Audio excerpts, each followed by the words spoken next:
Hey there, today we're going to be talking about sprouted wheat and all the different things you can make with it. A cheese sauce, rejuvelac, tasty drink, fermented, and sprouted wheat cookies or energy balls, whatever you want to call them. Delicious. Let's get to it.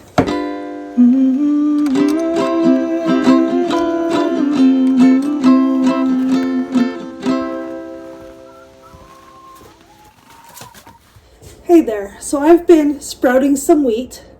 So it has to be raw wheat that you soak overnight in water, and then you put in sprouting jars and you drain it off after it's been soaked for 12 hours or so, and then you rinse it every 8 hours if you can remember, or every 12 hours, whatever. So this has been sprouting for 2 days, maybe 3. And it kind of depends on how cool your house is, how long it takes, and how fresh your wheat is. There's different things. So anyway, this is sprouted, and you'll see how long the roots are on it. A good ½ inch. Yeah, you can see that, I think. A good ½ inch. And when you taste them, they are sweet. So I'm thinking I'm going to try grinding these up and try and make a sprouted wheat cookie or energy ball, something like that, just because they are so sweet. But I'm also making rejuvelac. So, and that is a fermented drink with the wheat berries that have been sprouted. And what you do is you just blend about ½ cup of these with a quart of water. And then I'm going to put it in the quart and let it sit for another 24 hours, 48 hours. And you can pour off the water and drink that. Feed it to your plants. It's good for all sorts of things. It's full of enzymes. Let it ferment another 24 hours. Pour that off and you drink it. Let it ferment another 24 hours with some more water and pour that off and you can drink that. After about 3 times, it's kind of done. Because to ferment, you need sugars. And each time you're doing this, it's eating more and more of the sugar from the wheat sprouts. So that's what I'm going to be doing. So here's my rejuvelac. I've got a cloth cover on with an elastic band, and I doubled it over just because flies are really attracted to this. So I'm going to let this sit on the counter for 24, 48 hours until it gets a effervescent, bubbly carbonation to it and a sour taste. It'll taste kind of not a sour vinegar, but closer to a little bit lemony, lemon juice. So now that it has fully fermented, I'm going to pour it off into some jars and put it in the fridge so it doesn't continue to ferment so much. The fridge won't stop the fermentation, but it will slow it down. So, and just like any other fermented drink, you could add some sugar to it and leave it on the counter for a double fermentation, or you could add some dried fruit or fresh fruit or fruit juice, a little bit of sugar source, and then as you set it on the counter to continue to ferment with a closed lid, it will create more fermentation and more carbon dioxide, and then you get a fizzy drink, even more so than what it is now. But I'm just gonna pour this off and refill this with fresh water, and it will ferment again and get another batch, and it might even ferment faster the second time. We'll see how it goes. But there's one, and I'll do the other, and this is going in the fridge. Have a great day. So here's our rejuvelac. There's nothing in it, and I'll just taste it for you.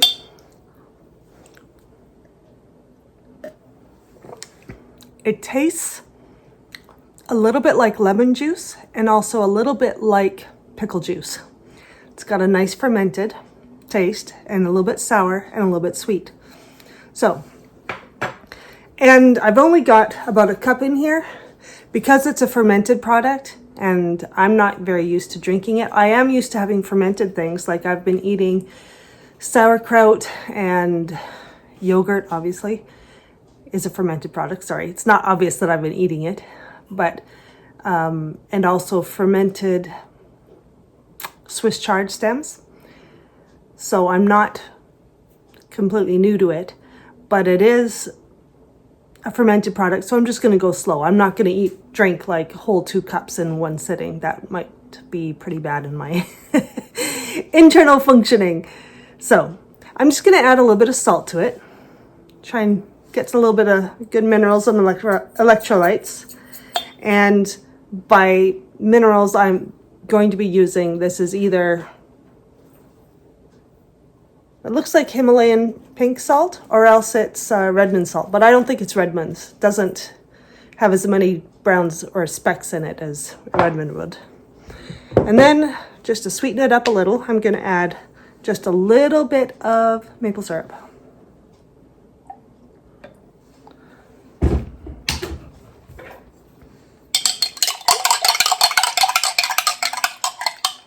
With the added salt and sugar, I wonder if it's going to taste more like a pickle brine.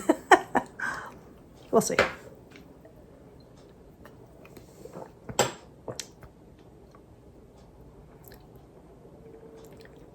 Not really, not pickly, but it is good. I quite enjoy it. And there's a little bit of effervescence. It's been 48 hours since I started this batch, so good stuff. So rejuvelac was first made popular by Anne Wigmore. She was a natural health influencer, I guess, back in the 70s, 60s, I'm not sure when. Anyway, there's many books about sprouting and wheatgrass and wheat berries, and some of them are this one by Steve Meyerowitz. It is called Wheatgrass, Nature's Finest Medicine. There's this one, the Wheatgrass book by Anne Wigmore. Sprouting for All Seasons, The Kitchen Garden, and Sprouts the Miracle Food. These are just a few. Oops, and Rejuvenation. So rejuvelac is high in proteins, simple carbohydrates, lactobacilli, vitamins E and K, and many of the B vitamins. And it's great for digestion. It can also be made from other grains as well. Another thing you can do with rejuvelac is just add it to your smoothies or fruit juices or vegetable juices, things like that. After thinking about this more, I think you could use rejuvelac as a fermentation starter for fermenting fruits and vegetables, vinegar, and bread as a yeast starter or a sourdough starter. I think those would all work. Hi, did you know I wrote a cookbook? It's called Delicious, Cheap, Healthy, Whole Grains, Beans, and Lentils, Staples for Budget-Friendly Meals. In it, you'll find recipes for breakfast, lunch, dinner, dessert, snacks, and staples, all the good stuff. And it's available on Amazon. I'll leave a link in the description below. Okay, back to the video. Here's the Omega juicer that I got specifically for grinding sprouted wheat. The sprouts go in here, they get tamped down with this. And they come out here into this little bowl, and that's how she goes.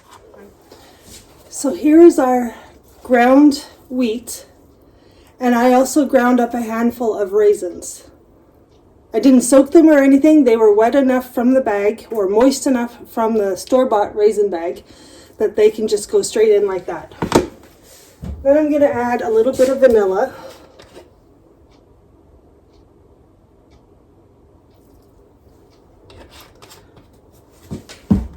And a little bit of salt. And then we'll just get mixed around and taste it, see if we need some more, maybe stevia or some more ground raisins.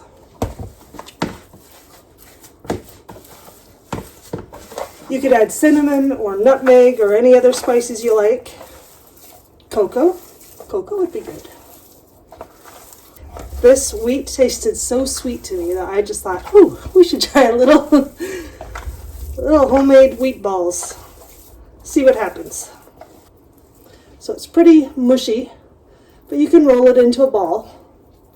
And if you were to roll that in coconut or seeds or nuts, that would be quite a tasty little ball.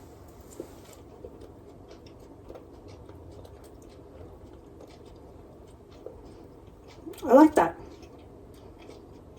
And it's sweet, a little bit salty. I like that.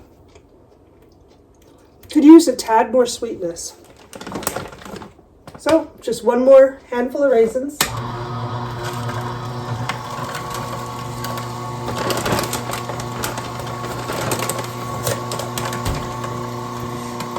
And I am going to add just a touch more salt to offset that sweetness.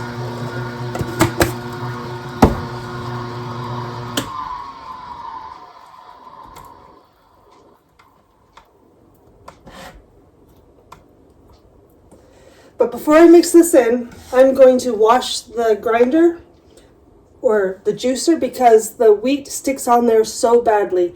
If you don't wash it right away, it'll just get stuck and gunked on there and you won't be able to get it clean. So I'll be back in a little bit. Here we are, the completed wheat and raisin ball. Now, I think I probably should have just quit after the one handful of raisins because now it's really sweet. It's almost a little too sweet. So you could dehydrate these. You could bake them on a really low heat, maybe 300 to 350, depending on how many of the enzymes you want to preserve or not. I think what I'm going to do though is freeze them so that they are raw and then just eat them every once in a while. Take them out of the freezer and let them defrost and they'll be ready to go. Sweet little dessert after supper. There you go. I decided that they were so sweet that they could handle the addition of cocoa. So here they are. I took more than half of the dough and added a couple tablespoons of cocoa, and that helped absorb some of the extra moisture as well, and they were easier to roll. So, delicious. I was thinking that this rejuvelac right there would make a good base for a non-fat cheese sauce or a vegan cheese sauce. So we're going to put some potatoes, pepper, rejuvelac, salt, garlic, nutritional yeast, onion, a little bit of tahini, and a little bit of hemp hearts. And, ooh, I forgot one thing, probably some red pepper to give it some color. I don't know, we'll see. Okay, I'm going to start dumping things and I'll let you know how it goes as I'm doing it. All right, so we're going to start by doing a few turns of pepper and putting our rejuvelac in at the bottom of our blender. Oh, and our potatoes, get them out of the way real fast.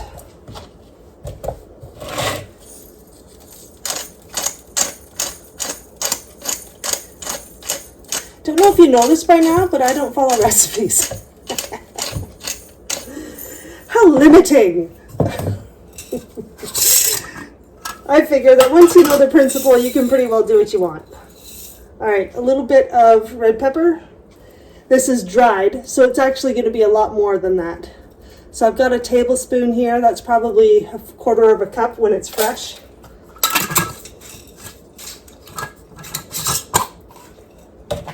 And freeze-dried garlic, it is the same size as what it is fresh. So I'm just gonna, I don't know, half a teaspoon.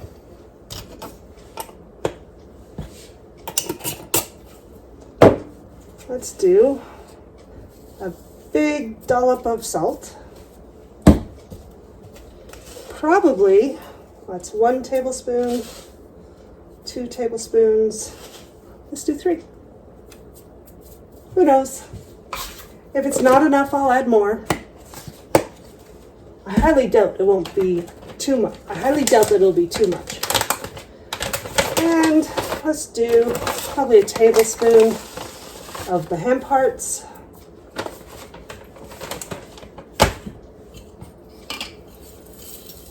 This is a freeze-dried onion, and then we've got a couple tablespoons. Put that in.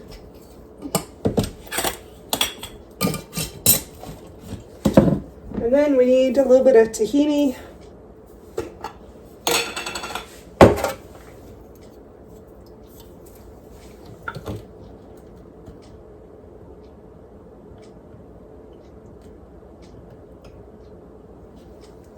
A tablespoon. I think I'm going to need more liquid though, so I'm going to give it a little bit more. Because once those potatoes blend up, they're going to be, and all the dried stuff, instead of having wet, it will add up. we'll take the liquid. Okay, I'm going to blend this and come back and check it. So it needed a bit more rejuvelac. Added at least a cup more. Some salt and the nutritional yeast. So I'm going to go blend it again. And that made about 3 cups. So it's quite a lot. And that was just probably a cup, maybe a bit more than a cup of potato as the base.